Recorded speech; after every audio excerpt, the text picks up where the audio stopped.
society faces a short-run trade-off between inflation and unemployment. The Federal Reserve Chairman is considered by many to be the second most powerful person in Washington next to the President. But a Fed chairman like Alan Greenspan has a most difficult job. He's supposed to keep inflation under control and also ensure that unemployment stays low. He can't achieve both those goals. He holds only one policy instrument, the money supply. If he prints a lot of money, that's going to stimulate the economy and reduce unemployment, but it's also going to lead to inflation in the long run. By contrast, if he contracts the money supply, that's going to tend to raise unemployment, but mean lower inflation in the long run. So while he'd like both unemployment and inflation to be low all the time, since he only has one policy instrument, he can't always achieve that. The short-run trade-off between inflation and unemployment, economists call the Phillips curve, after the man who first studied this relationship.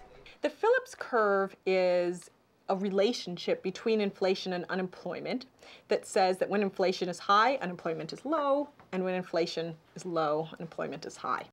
What it basically means is that when monetary and fiscal policy makers expand the economy by increasing government purchases, cutting taxes, or printing money, that's going to tend to drive inflation up and unemployment down.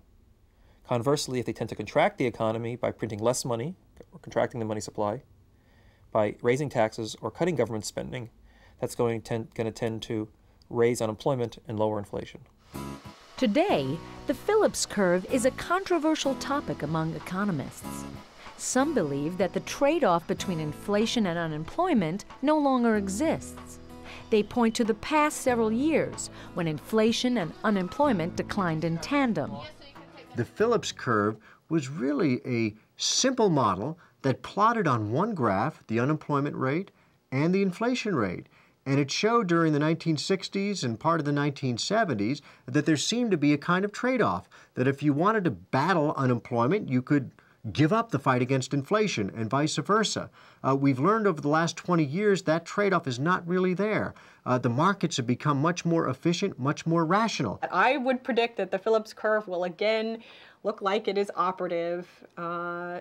If it doesn't within the next 10 years, I would be extremely surprised. I think that this is a relatively unique period in our economic history as opposed to a new regime that is going to persist forever. There are always periods in economic history when the Phillips curve has not looked like it is applying for at least some period of time. But it tends to come back again and again as a historical or an empirical relationship that we observe. Economists may disagree about its validity today, but the Phillips curve is crucial for understanding many developments in the economy. Policymakers in Washington can influence the course of inflation and employment by changing what government spends and taxes, or the amount of money it prints. Because these actions are potentially so powerful, economic policy making is always a subject of fierce debate. So here they are, the basic concepts of economics. They're the intellectual backbone of what you will be studying in economics.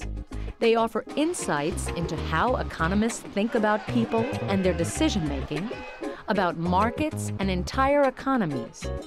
You'll see that a few fundamental ideas can be applied to many different situations.